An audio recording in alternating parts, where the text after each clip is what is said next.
Well, a local group known as Unplugged Canada, Nova Scotia chapter, they've got an event coming up later this month that caught my attention. Unplugged Canada is presenting the smartphone effect, how boys and girls are impacted differently by using these phones and by using social media too. I also noticed that they have a call to action now for politicians as the federal election campaign is underway. So here to tell us more is Jenna Post, who's with Unplugged Canada, Nova Scotia. Welcome back to the show, Jenna. Thank you so much. Yes, and I should say I found all this information on social media, which I'm just as bad as kids these days, but that's how we get a lot of information. Absolutely. A bit of a refresher, because you were on the show recently talking about what you folks do, but tell me more about Unplugged Canada. Sure. Unplugged Canada is a parent-led movement here to help create a mission to educate more parents on the impacts of early smartphone use on children's development and their mental health. And so we have a pledge online that we're encouraging parents to sign and pledge to delay giving their child a smartphone until at least 14. But what's happened is we've been hearing a lot of parents whose kids already have a phone, grandparents, aunts, uncles who want to support what we're doing. Yeah. And we wanted to meet that need by creating this call to action to do more and to really have some more systemic change. Yeah, so what are you calling on the Canadian government to do? Well, it's a critical time with this federal election. We need leaders who are going to think about our future, not only our current situation, but what's happening to our kids. And so we're looking at what other countries are doing around the world. They're stepping up and they're raising the age of social media. They're implementing some age verification to make sure they're not getting exposed to inappropriate content.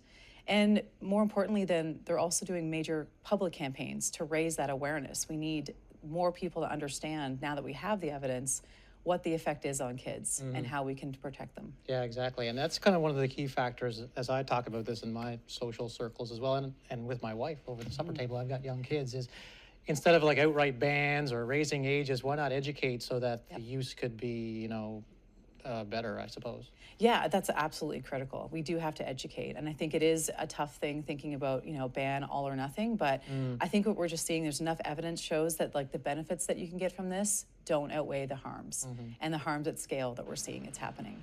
So it's being, similar to cigarettes and alcohol and gambling, the effects of it is actually very similar. So we've got age restrictions and things like that. Yeah. And the world is waking up that we need to start doing something similar with social media. And then what would you have government do when it comes to enforcement of some of this stuff too? Because, kids will find a way around things that they can't do. I mean, there'll always be a way, like kids can find ways to get alcohol, right? That's always gonna happen. But if we actually have a unified country approach, and again, we're seeing other countries doing this, so it's not like we're creating something unique. But there are ways. We have age verification for lots of things in our lives right now where you have to be able to verify your age online, and we just need to use those tools. And we need to, obviously take it very carefully and think it through. But these companies have the tools to do this. They're just not doing it. All right. So tell me about the event that's coming up later this month on the 24th, because this caught my attention as well. Yeah, this was really diving in a bit more on how social media and smartphones are impacting boys and girls, because a lot of the focus typically on social media is around how it impacts girls, but there is a growing awareness of what it's doing to our boys as well. And much of that actually came from a lot of the awareness of the recent Netflix series Adolescence. That's really struck a chord with parents around the world. I gotta watch that. You do. Yeah, I got to read The Anxious Generation. I got to watch Adolescence. Let's go, parents. We got to get knowledge on this. It is. It takes time to kind of inform yourself, but it's important. And I think, that platform, Netflix, is reaching a wide audience, and it's really just opened up that conversation. It's not just about conversations with our girls, it's conversations with our boys. Yeah. And we wanted to meet that need, again, of parents wondering, what do I do? How do I navigate this, and give them some tools? And again, build a community of parents who want to support each other in that. Right on. So I know this is a free event. Tell me how people can get involved in this, where to register, all that stuff as well. So you can go to our website, unpluggedcanada.com, but there also is a very specific registration that is at unpluggedns.eventbrite.ca. There's an in-person element that you could join us at the Canada Game Centre, but we want to make it accessible. So there is a Zoom component. Anybody can join us virtually.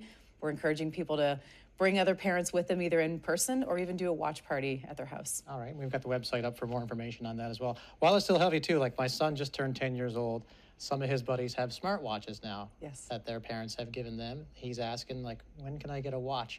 What do you do with smartwatches, other forms of wearable tech? We've talked about this before, but it just seems to keep coming up in my family. It is, I think, an alternative that's good to consider. It's definitely better than a smartphone. I think you need to be aware of which one you get, because there's some that are really built for parents and kids in that they, don't expose them to the full internet. So you can lock it down certain times, because One thing to be aware of with a smartwatch is it's always on them. So, they're going to have it at bedtime, they're going to have it at school. So, as long as you can make sure it's not going to create those distractions, but it is a good way to be able to have simple communication with approved contacts. So, it's definitely a better option than a smartphone, but just some things to also be aware of. All right, up against it for time, but another one in my family now too is getting the kids off the iPads because it's good for us because we get to make supper and things like that, but you can tell when you try to limit use now, like they're addicted to this stuff. The mood changes afterwards. It's scary.